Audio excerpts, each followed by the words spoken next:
and we're here to talk about the post game, playoff game, Ohio State versus Georgia. It didn't go our way. We ended up losing that game 42-41. Very tough loss. So how you feeling over there? Happy New Year. You got to say Happy New Year still, but I know things is a little sad right now. Sad New Year for me. I had my flight booked to LA. Was ready to go, watch that national championship game in person. The craziest thing is the field goal to win the game. If you watch the clock, the countdown is happening. 7, 6, 5. The ball is kicked. 3, 2. And it's like, I don't know, you know how you have that celebratory, like, fireworks, you taking a sip and you all that stuff. All I heard in the background was, womp, womp, womp. It was just a bad way to go into the new year, man. But shout out to the Buckeyes, man. Shout out to those players, man. They put it all out there. And, you still got to show love to the guys who put so much into it. But, man, I'm not feeling too good about this one. Yeah, man, I was tough loss. I mean, this reminds me of the 2019 Clemson game when it was Justin Fields versus Trevor Lawrence. It was a game that we played well the whole game. And if you're watching it, obviously you're a little biased. I'm a Buckeye fan, a little biased for your Buckeyes. But sometimes you could just tell that we're winning this game. We're the better team. We're executing. We got better players. Well, better players that are making plays today. We're clicking. And the other team just kind of found ways to kind of stay in it. They just kind of, they hit a play here, they hit a play here, and they just stick around. And then at the end, literally almost figuratively, the ball just kind of bounces their way, and then we end up losing the game. Yeah. And that's exactly what happened here against Georgia. It was a game that, going into it, obviously Vegas had the spread about 6.5. Funny enough, right before the kickoff, they changed the spread to 5 points, and shout out to Bet Online, who sponsors our show here. Changed the spread to 5 points right before the game. I don't know, can't say why, but it was just kind of interesting to see. But Ohio State went out there and they performed well. They played good on a lot of levels, clicking a bunch. But unfortunately, when it came down to it, the Georgia Bulldogs was the victor last night, rather. So yeah, you mentioned it, a lot of small things, and it's one of those weird things. You talked about the 2019 playoff game. Very, very similar in that so many small opportunities that if this happens, game probably ends. Right? I mean, there'll still be more game to play. There's possibility that Georgia could have still won, but it seems like every single one of these smaller things, if this happens, all right, that's it. It's over. They closed the door, but it's like the door just kept being left open, and then 70-yard touchdown, boom, door is kicked open, and now there's really a real opportunity for them to win. And I mean, that goes to show, even when Ohio State outplayed them. They thoroughly outplayed Georgia for almost the entire game, but continue to leave the door open. And as you know in football, you give a team an opportunity to win it, there's a likelihood that they can go and finish it off. And I remember going into the game, my prediction was 41-38. Buckeyes win by a field goal. It almost ended up somewhere close in that number. But this just couldn't get the field goal. couldn't get it done. And I still want to give a shout out to Noah Ruggles, man. He's been consistent so long. Mm-hmm. He's a great kicker. Tough spot to be in. Long field goal to try to win it, and wasn't able to get it done. Yeah, and obviously we'll get into that a little bit more here. But obviously, like you said, we was right there, right at the doorsteps of just coming out a way to get that victory and going on to the national championship. And then at that time, we're playing TCU, and obviously I feel we're the better team. We have a great opportunity to win that game, but we just got to give shout outs. Like I said, we have a lot of guys that going into this game was taking a lot of heat when it comes to specifically CJ Stroud, Coach Day taking a lot of heat CJ for sure. Off the Michigan game. Obviously, lost 2 years in a row there. And there's a lot of trappers in the air. If these guys are capable, if they wanted enough, is CJ tough enough? Is he got that dog in him? That statement keep coming up. And I know CJ Stroud went out there and he put on the show. I mean, he went 23 of 34, 348 yards passing, 4 touchdowns. And everybody, even myself, was a little bit tough on him. Like, hey, maybe you need to do a little bit more with your feet instead of trying to fit in these windows. He went out there and did it on his feet as well. I mean, making big runs. Obviously, the run that he made in the fourth quarter to get in position for that game-winning field goal attempt. So just got to give a shout out to CJ for basically just leaving it out there, playing tough with his boys, and be honest, putting out a fantastic performance. Fantastic performance. One that, to me, shows his ability. Look, you can say what you want about the other quarterbacks, the Heisman Trophy winner, Caleb and Bryce, the quarterback at Alabama, Bryce, the quarterback at Alabama, Will Levis, who's also going to be entering the draft. To me, CJ is the best college football player this season. And I say that, and I would say the guy who won the Heisman is really close right there with him as well. But just from a talent perspective and the ability to pass the ball, and this is why I struggle with a lot of the criticism, even following the Michigan game. It's one thing to criticize and say, okay, he needs to do more. That's cool. But the question of individuals' heart and all those other things, to me, is unwarranted. And to not understand how good of a talent this guy, like what he did against Georgia, let's make no mistake about it. Georgia has been the best team in college football for the last year and a half. Georgia's defense has been a top 5, top 3, top 2, probably the best defense in college football for pretty much the last year and a half. He shredded them. CJ shredded their defense.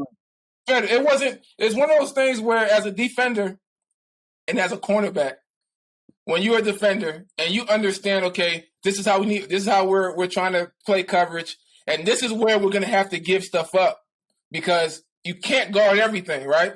Well, guess what? CJ can make all the throws on the field. So if you give something up, he's going to identify it, he's going to find it, and that's what he did against Georgia. And it was really one of the more impressive QB performances that I've seen in college football. And it's really hard to say enough about what he was able to do on that field. And it's unfortunate that it ended up in a loss. Yeah, like, right. That's what. Yeah, it's unfortunate that it ended up in a loss. Yeah, I mean, just what's your take on? Yeah. Like you said, overall, like I said, I feel like he solidified that he is the best quarterback in going into in this year in college football. Whether he get into the draft or not, which you might probably do with where he's currently graded at. We'll talk about that a little later. But it's just like you said, he just went out there and a lot of criticism was like, well, can he carry the team? Can he put the team on his back and get it done? Number 1, number 2 running backs are out this game. And he goes out there and puts on the performance. He does everything. He's making the passes. Obviously, Marvin Harrison Jr. was having a big game due to some of the passes that he was making. It was a criticism on if everything's not pretty, play breaks down, can he scramble and still get the ball downfield? Like, check that box. Like, he did that multiple times Saturday night to get the job done. And I just feel like overall, like I said, once again, CJ has been a great talent. He has put up tremendous numbers. But it's just like, and really just kind of because of the Michigan game, due to him losing to Michigan twice, the question marks start coming in on if he could do it and that. And I think he just went out and he just performed. He left it all on the field. It's always, easy to say stuff before the game. They're like, listen, this is what I'm going to do when I get in this game. But he just he kind of, said a couple things, but he went out there and he backed it up. I mean, to the tip of the top. Like, he just did it all. And just a huge kudos to him. Just the way he played the game, the things he was able to do, the plays he was able to make, ahead, being behind, once again, just kind of keeping things going and just turning. And once again, just kind of, coming up short. But he did all he could do to try to win that game. But I want to say this also, because the next person that was taking a lot of heat, once again, after 2 losses to Michigan, The guy really haven't lost Ryan much. Day. He lost to Michigan twice. It's Coach Day. Coach Day is saying Coach Day is basically, in the Michigan game, he's being our coach. He don't have a good hold up on his team. They're not doing the little things well. And he said that coming into this game, he was going to be aggressive. He was going to be aggressive. He was throwing a lot of stuff out the window. And that's what you saw out of Coach Day, is a team that was hungry, locked in offensively for sure, and just aggressive, just kind of going after Georgia, no fear, doing what they do best, and kind of getting up and down the field, and obviously putting a lot of points on the board. Yeah, and so to me, all the criticisms of CJ, to me, were mostly criticisms of Ryan Day. Because the way CJ plays, he gives you as a coach, especially a smart offensive mind. Let's make no mistake about it. Ryan Day is a very, very intelligent offensive football mind, right? And when you match up a Ryan Day level coach with a CJ Stroud who can make all of the throws on the football field, now you have the coach. It's almost like playing Madden at this point. Like, you have the coach, the person who's playing Madden is Ryan Day, and he's able to pretty much give CJ everything he needs to be successful. So to me, if CJ's not running the ball, that's a criticism of Day, right? Because Day has to say, okay, look, in this situation, we like you keeping your eyes downfield, but in this situation, I want you to go take 5 yards. And to me, we put a lot on CJ, but I would say Day has the ability, because of CJ's talent, to give him what he needs and make sure that he goes out. Because CJ has the poise and the ability to do everything on the field. And in this playoff game, this is where we saw Ryan Day at his best. Ryan Day said he was going to be aggressive going in, and you see what an aggressive Ryan Day offense looks like. We talked about it after the Michigan game. We said, was it Ryan Day out there, or was it Jim Tressel out there, right? Because if you're Ryan Day, we want you to be Ryan Day, right? Tressel won his way. Day is a different level of aggressiveness, and we want you to continue to be aggressive. And we criticize CJ for not having harder, not, doing whatever. But to me, if you put him in a position to be successful and you maintain aggressiveness, he can execute on it. So I think, Ryan Day's game plan was a perfect game plan. It was one that was from an X's and O's standpoint, it was good, but just from an aggressive standpoint, it was good. And he's proven. Ryan Day has proven. Give him time to prepare. I don't care who the opponent is. And you can line the Browns up out there. You can put together an offensive game plan to really go out there and make things happen. I want to ask you, because this happened in a loss, right? So, we say CJ answered a bunch of doubters. They answered a bunch of doubters, but they lost. And at the end of the day, we judge things off wins and losses. And Ryan Day has now lost to Michigan twice. He's lost multiple playoff games. Do you think this truly answers the doubters, or does it just answer it here in the short term, and the next time there's a challenge ahead of him that he doesn't overcome, all this other stuff is brought back up? Yeah, I feel like, until he wins a national championship, which I feel like is coming any given moment, the ball will kind of bounce their way. Obviously, we have definitely had capable players and capable teams to get to that game and win that game. It just haven't happened yet for him. But I just feel like if you're a doubter of Day, it's like what do you think else is out there? Like, who do you think is going to come in and be able to, make the teams this competitive and get to these chances? Because obviously you didn't win the playoff game. And, like you say, you haven't you haven't won a national championship. You lost to Michigan as the head coach. But I just feel that, I don't know, it's just kind of tough to say. Like, I just feel that, to me, like I said, I was never leaning or thinking that maybe we should be moving in a different direction, because I just don't know who that guy would be that you think is going to come in and take a situation that's just already doing really good and just kind of make it better. But, to me, it's like you have to win these games. I feel, if we would have beat Georgia 15-10 and the offense looked bad, the defense looked okay, but we won the game. Right. It still it matters a lot, compared to, okay, we feel that this was almost, I hate to use the term a moral victory because, this is wins and losses, but you see that the thing that Coach Day is most passionate about and most control about, he had it under control. He clicked on all those things. We didn't end up losing the game. So, how sometimes a coach could mismanage a game trying to do something or, doing something, that did not happen.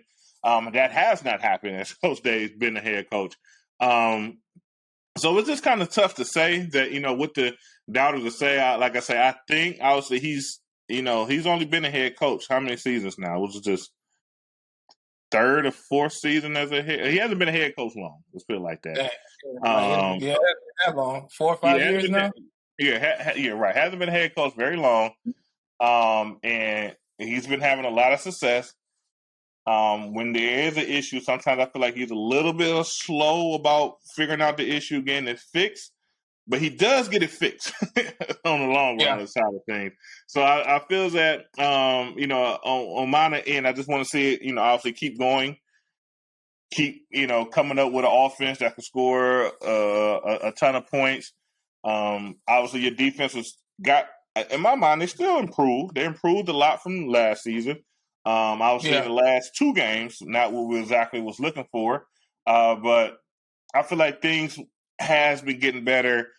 We lost to Michigan. He would figure out that game. I feel like he would figure out that game, and as he figured out that game, he would continue to get these opportunities to make it to the playoffs.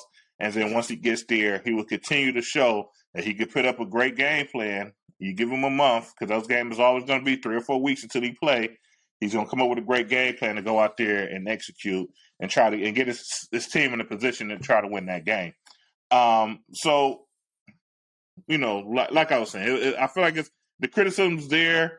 To me, he's doing the right things to kind of to right the ship, and I think he will continue to do that. I want to. So one more thing about Day, and I talked to somebody recently about this. I do think so. I don't think he'll get fired. I mean, there's situations you keep losing to Michigan, other bad stuff can happen. Maybe there's some type of. There's ways coaches get let go. Like that stuff happens. That's the. However, I think the more likely scenario is that as programs get impatient with. They get bored with success. It's like, we're going to keep winning all these games and getting in the playoffs and losing, right? At some point, we need to actually win that. Like, people get bored with success, right? Are we going to keep, we're going to lose to Michigan every 2 years? Like, you know what I'm saying? So, at some point, that's not going to be enough. And fans will start to come up with reasons why you should get fired. And I don't think he gets fired, but there is a scenario where he gets tired of, you know what I'm saying? Like he gets tired of bumping his head up against the wall of the playoffs, and he'll have opportunities. Like, we're not the only ones who watch that game. NFL coaches watch that game. Like, there's going to be – Ryan Day was in the NFL coaching at some point. He's going to have opportunities. I think at some point, if he keeps kind of not being able to get over the hump, he starts to feel like there's nothing left. You know what I'm saying? Like, I'm getting a lot of pressure on this end. People aren't appreciating me. I think there's a scenario where he just says, I did what I can here. I'm gonna move on and see what I can do at the next level. So that's a realistic scenario as well. Yeah, and that's a valid point. I mean, NFL front offices, we have seen that they would take a college guy that with an offensive mind that really wasn't that successful as a college coach, and they would give them that NFL job with the Cardinals coach. I'm blanking on names, but the guy that the Panthers had that is finally let go this season. Not a ton of success on the college level, but they got the opportunity, like you say, to step into that role in the NFL. And obviously, when you think about college football and being, known as being the best coach, that's great. That's fantastic. But if you really you really want to climb that ladder and be known as one of the greatest coaches of all times, when it kind of makes more sense if you did it as a professional, right? You won Super Bowls as an NFL coach, things of that nature. So, so some of that can definitely, like you say, kind of sneak in. That was a good, very, very valid point that you brought in. But bringing it back to the Georgia game, obviously, like I said, we wanted to give basically kudos to some guys that had some criticism going into this game, basically due to the loss of their last game. But we wanted to give them a shout out. Basically, they did better. They performed the way we would like them to perform. I think fans, we're all sad that we lost, but no one is really, too critical of their performances when it comes to CJ Stroud and Coach Day having his team to go out there and win. But like you say, like in the intro here, we really lost this game just really due to small things, right? We was down at halftime. Third quarter, we come out, we kind of get a lead into the fourth quarter, and then we just kind of essentially let it slip away just due to like small things that at the time it's something to argue about. But, if we was able to, things kind of go our way in these little situations, most likely the game could end. But all those situations went to Georgia. So it's just, so I know you want to kind of harp in and kind of bring that up and kind of speak on those a little bit, those situations, what took place, and how essentially it affected the game in the long run. Yeah, I think some of the big ones that stand out, that I think a lot of us are probably still tweeting about today and thinking about is the targeting, no targeting, right? I think at this point, we don't know, college football analysts, college football fans, college football referees. Nobody knows what targeting is. Nobody knows. A referee can explain it, but his interpretation of targeting is going to be different than another referee's interpretation of targeting. I promise you, I've seen way too many targeting penalties, and they are not called the same. And they haven't even been relatively close. And everybody's confused. And in that situation, Marv gets hit, even if it's not targeting. Let's say it's not targeting, which I'm fine with it not being targeting. In the NFL, that would be a penalty. It would be unnecessary roughness. It would be something, right? Like, it would be something.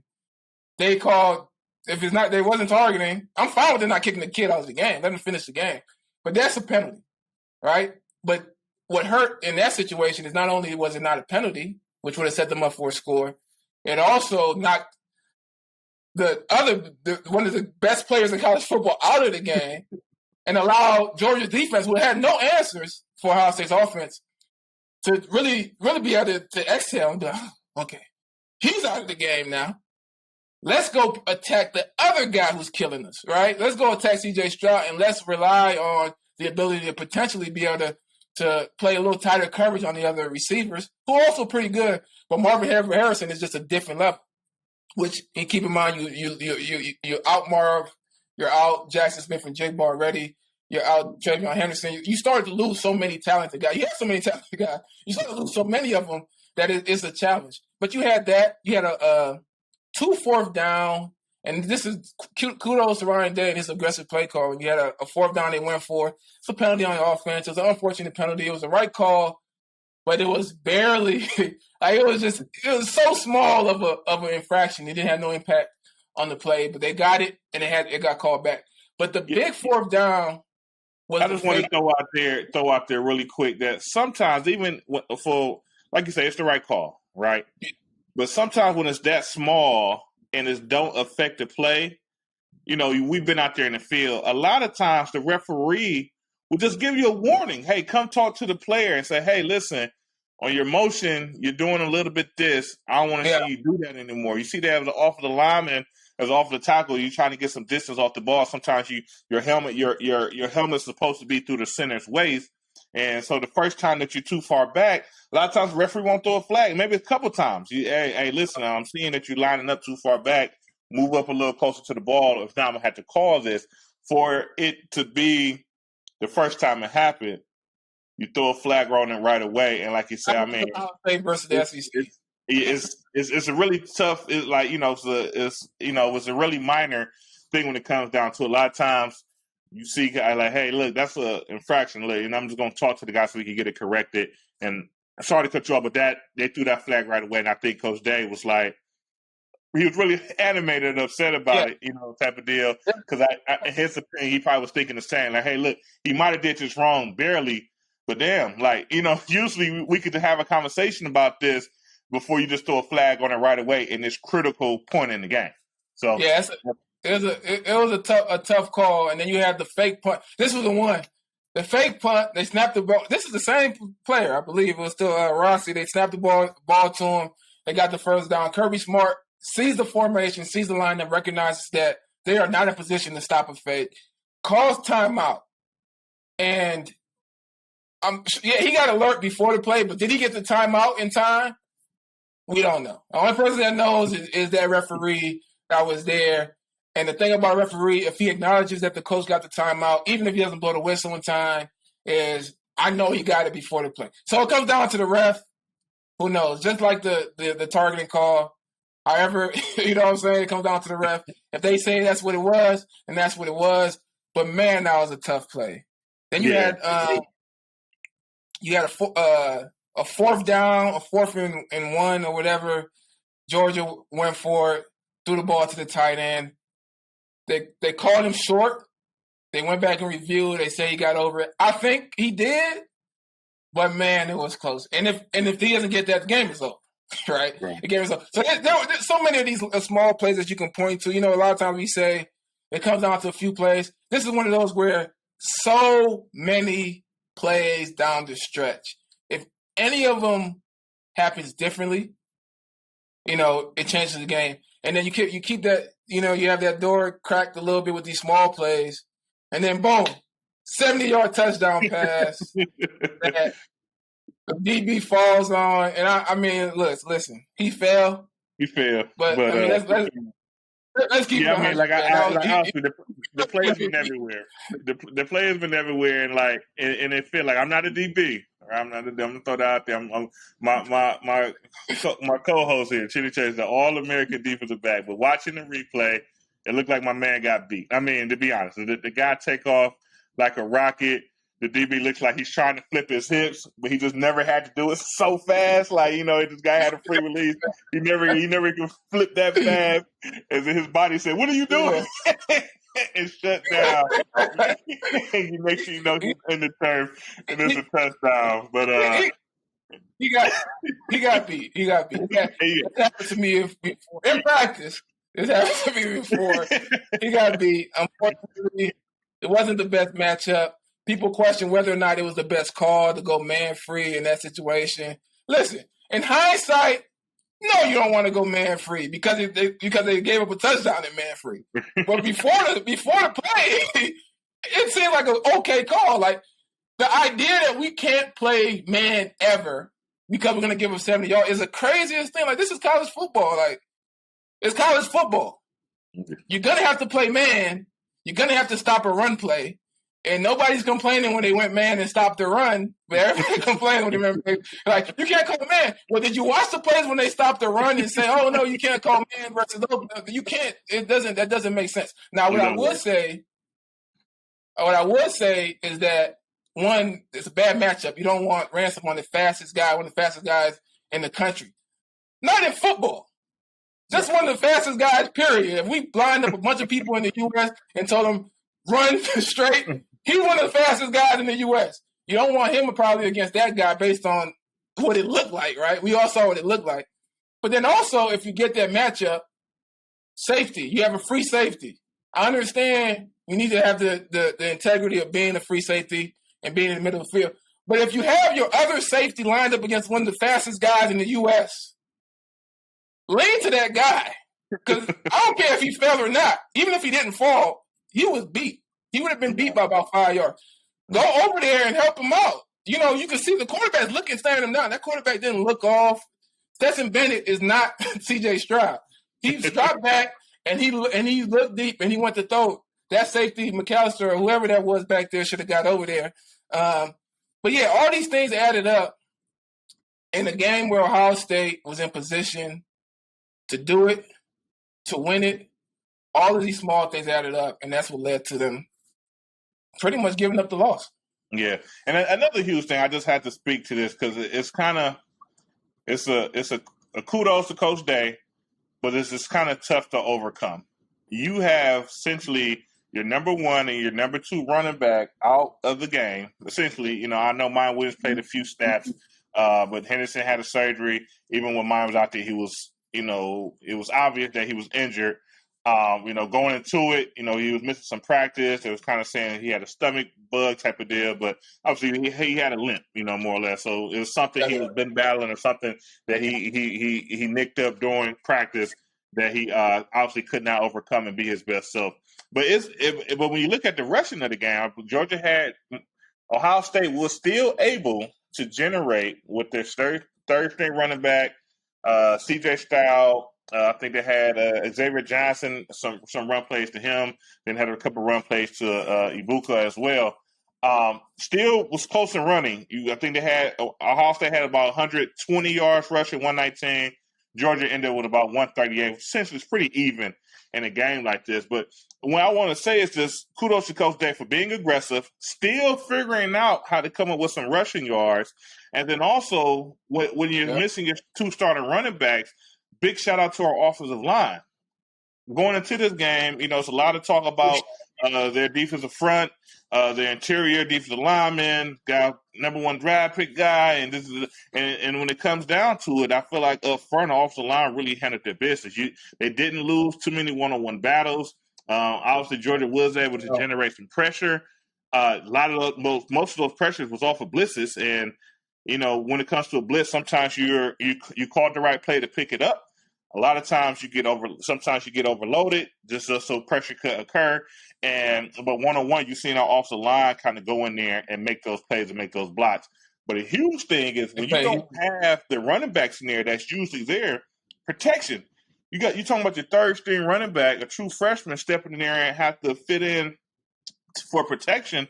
When you have a guy that's been there 2-3 years and knowing the plays and knowing the calls and been gelling with the offensive line on seeing linebackers and where they're coming from and safeties or whoever else is blitzing, how that stuff comes in, I just feel like they did a tremendous job at still staying aggressive, playing with guys that's not there and doing the best they can at winning their blocks one-on-one and still picking up protections when they could to keep that offense going. So a huge shout out to the offensive line and the scheme of day to kind of make that happen and keep CJ, essentially as clean as possible. Obviously scoring 41 points, they had a lot of success on offense, so kudos to them. But we do have to say that when it really comes down to it, the defense gave up 42 points. The last game against Michigan, they gave a lot of points as well. When it really comes down to it, we have to speak about how the defense really kind of, be honest, frank, they kind of let us down. In 41 points, you would think that's enough to win the game. Obviously, we didn't win it. We had to speak to the defense a little bit and coaching and their plan coming into the game. Yeah, and when you start, because typically in losses, in wins we celebrate almost everybody. You may pick out what needs to be improved. In losses we place blame typically, right? That's what we do. And if you're looking to place blame, the defense is probably in the front of the line when it comes to that, right?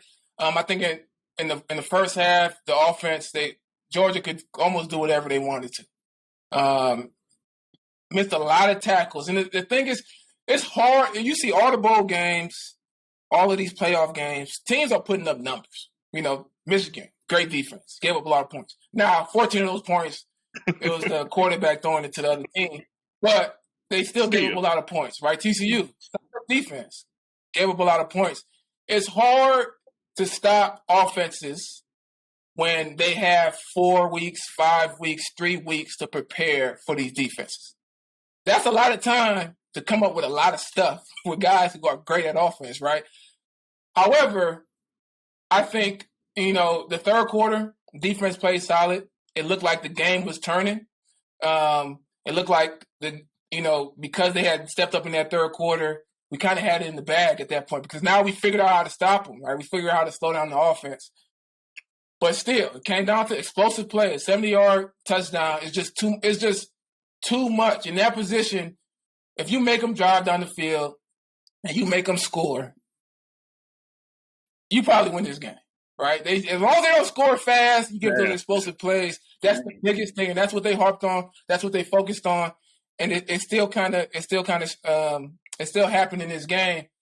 And my challenge with our defense, and we just can't let them off the hook, man. It's like, this is Ohio State.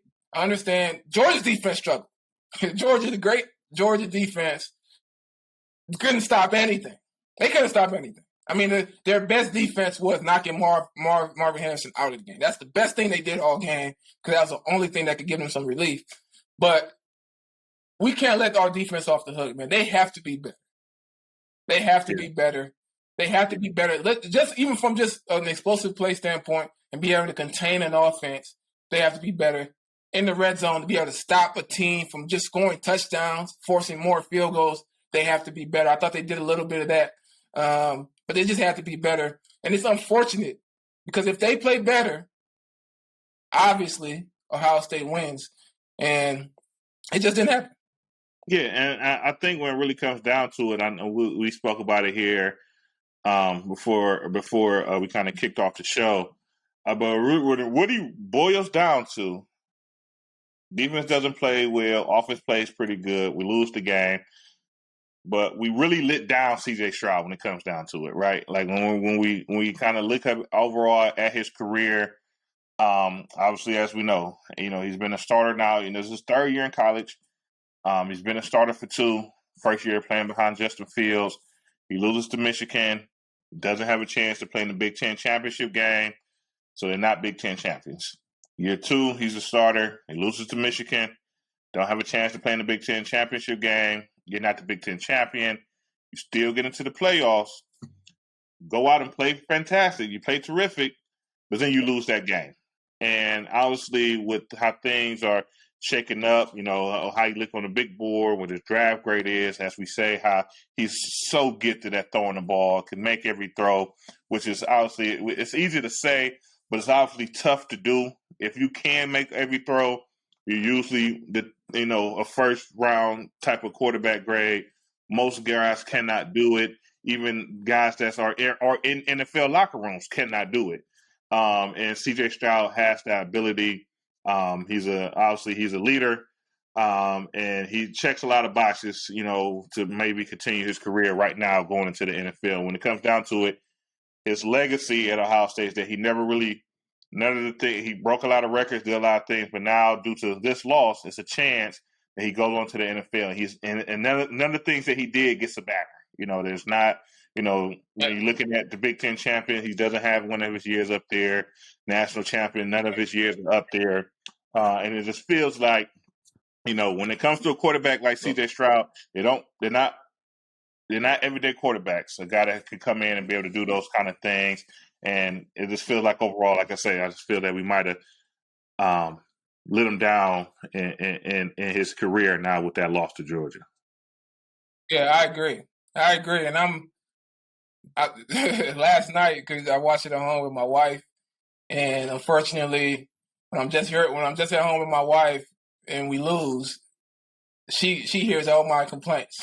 You know what I'm saying? So, and that's pretty much that was pretty much to sum it up. What I pretty much told her is, I think from a legacy standpoint, right? From a legacy standpoint, Ohio State has failed CJ Stroud in three ways, in 3 areas, There's 3 groups of people or individuals in my mind that have failed CJ Stroud when it comes to legacy. And I'll start off with the defense. We have not put a defense on the field, and I love Jim Knowles, and I like his defensive mind. I like his scheme.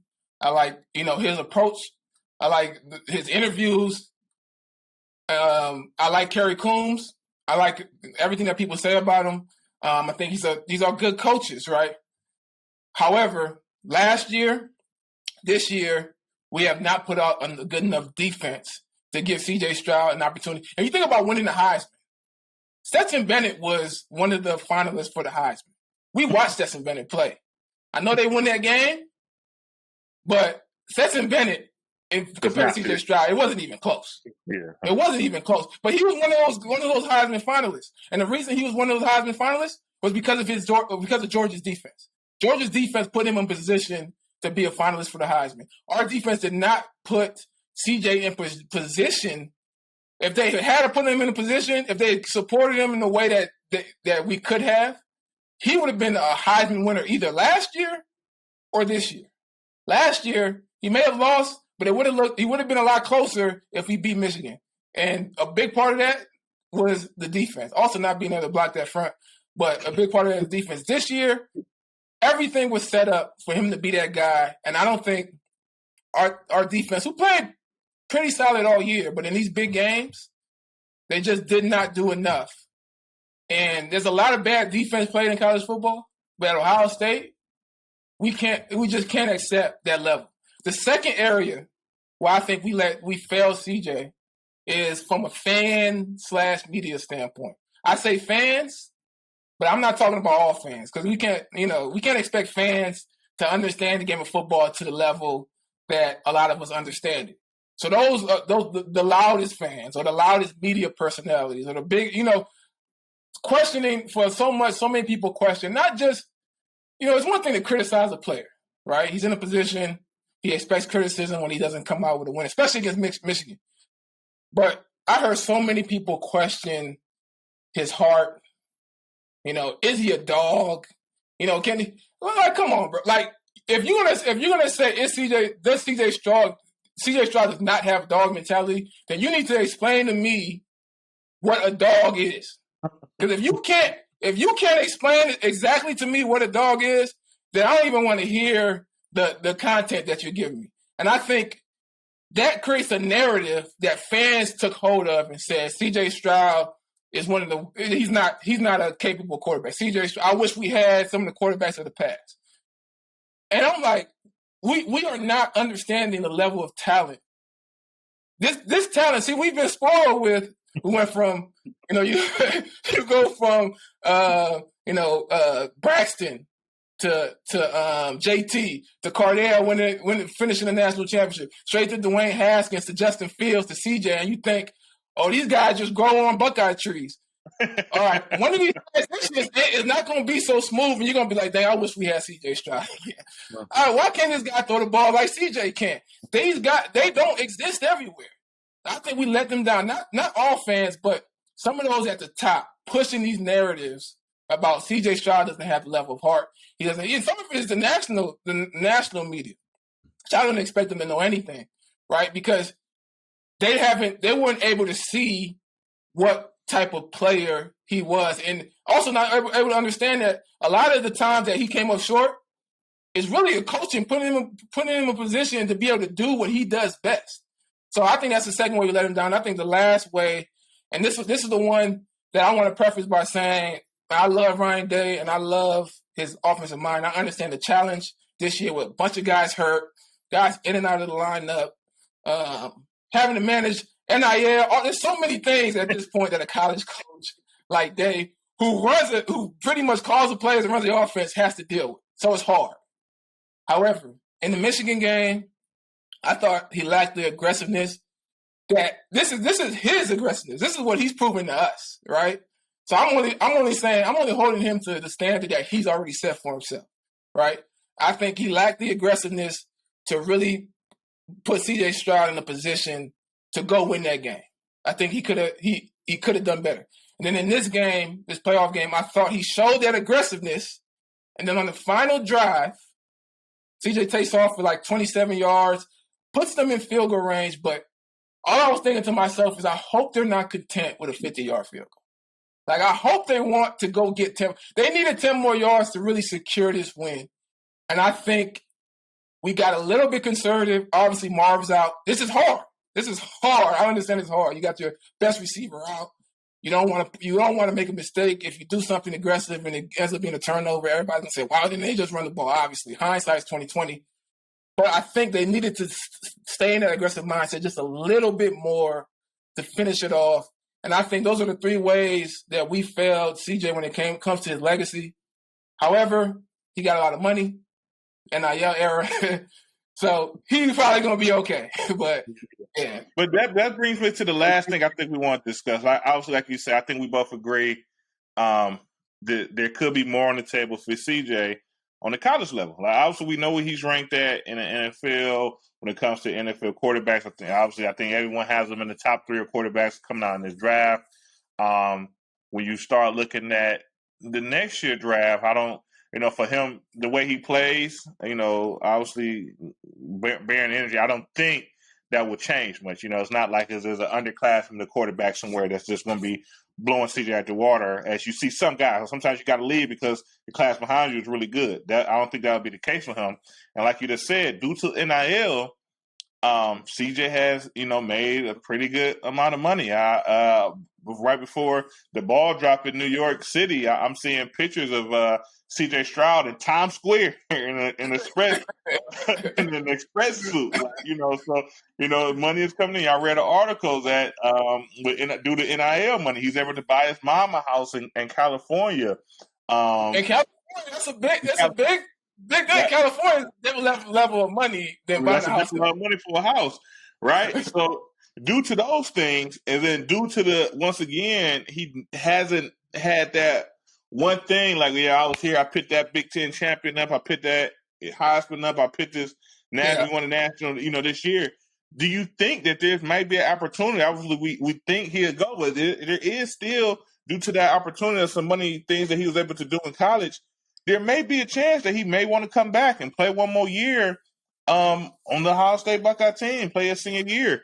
What are your thoughts on that? Yeah, it's not super far-fetched from the standpoint that NIL now, like you said, like you're not as hungry. You're not as hungry, right? We play you're like, man, I just beat myself up for 4 years. I need to go make some money to do this, but he's already generating income. His family's okay. You know what I'm saying? He's able to support his family and everything. And I think as NIL develops more, and there's a better way to get consistent money and more dollars, because right now there's a bunch of TV revenue being made from college football, but it's not getting to the players. In the NFL, there's a bunch of TV revenue that comes in and is shared with the players. So that still the amount of money is just so staggering of a difference. However, if CJ felt like, dang, I really want to finish this thing from a legacy standpoint, maybe get a win against Michigan, get a Big Ten championship, and really be able to compete for a national championship. He could say, look, I'm going to get a lot of money next year. Still, I could continue to develop my game, fix a few things before I hit the NFL so I can kind of hit the ground running. Because a big thing about the NFL, once you go to the NFL, you're on the clock. You got to get better. You got to improve. And right now, you could put the clock on pause and just continue to build and get prepared. I think it's not a far-fetched thing, but I just think CJ the money's just too staggering at this point. And he's played a lot of football. It's one thing if he hadn't played that much in college, but he's played a lot now in these 2 years. It's kind of like, man, do I really want to go through this another year? Do I really want to take another chance at actually losing to Michigan? And then imagine what these fans are going to say about me then, right? And then what does that actually do? How do you could at that point you could risk, because at this point any more film that he puts out there after this game he played, it's not going to boost him. At this point, any other thing he does is just another opportunity for scouts to say, okay, he's not really good at this. Criticize. Take it from a guy who played 5 years in college. More and more film is just at this point, because he's already rated so high. More and more film is just a way to take away from his draft position. So, I don't think it happens, but it's not that far-fetched of a thing, considering this new era. Right. Well, that's Bleav in Buckeyes with Ryan Browning and Chinny Chekhov. Once again, this episode was brought to you by Bet Online. Betting is coming to Ohio, so if you want to bet, if you have a chance, you want to get out there, you want to gamble a little bit, risk it. Bet Online is the place to do it. Obviously, a ton of things to bet on, ton of sports. If it's for you, check out Bet Online, and they definitely bring a lot to the table. But that's our show for today. As always, go Bucks, and we'll catch you next time. Buck. Happy New Year. Happy New Year.